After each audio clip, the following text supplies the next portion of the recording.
Alors les étapes de recyclage pour les matières plastiques. Donc pour pouvoir répondre à toutes les questions qui suivent, il va falloir regarder donc la vidéo sur Valorplast, donc justement sur le recyclage des plastiques. Donc d'abord regardez la vidéo, ensuite répondez aux questions, même ne fût-ce que dans votre tête, pour voir si vous arrivez à identifier l'essentiel dans la vidéo. Et puis ensuite, remettez sur play pour cette vidéo pour avoir les réponses aux questions et pouvoir les comparer avec les vôtres.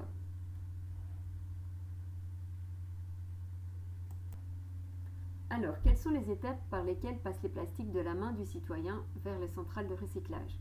Donc d'abord, ça vous connaissez, c'est assez simple, vous triez vos déchets et donc vous mettez tout dans le PMC.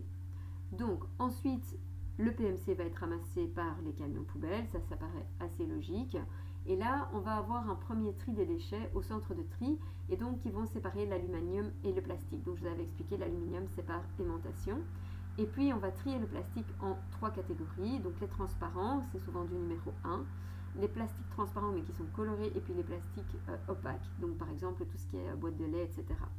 Alors comment sont recyclés les plastiques dans les centrales de recyclage? Donc ils vont amener tous les ballots, donc les cubes de plastique, donc par exemple le cube de plastique transparent. Donc ensuite, forcément n'oubliez pas que sur les bouteilles, etc., il y a tout ce qui est étiquette, etc. Donc tout ça va devoir être enlevé. Donc tout ce qui est déchets indésirables vont être enlevés par les machines.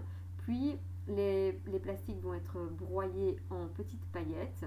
Puis les paillettes vont être lavées dans de l'eau pour enlever tout ce qui est la colle et autres qui sont dus de nouveau au collage des étiquettes.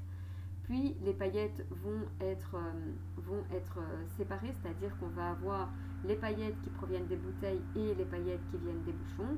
Alors pour cela, ils vont forcément utiliser des méthodes de séparation de séparation. Donc par exemple, ils peuvent même utiliser tout ce qui est centrifugeuse, etc. Et en fonction de la masse volumique des plastiques, ils ne vont pas se mettre de la même façon.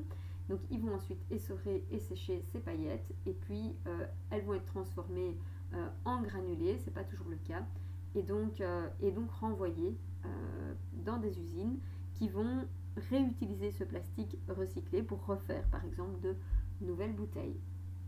Alors, qu'est-ce qu'on peut fabriquer avec le plastique transparent ou du plastique opaque? Donc, on a dit le plastique transparent, soit on va faire donc de nouveau des fibres, n'oubliez pas vos couettes, vos oreillers, tout ça, c'est du plastique, les textiles, etc.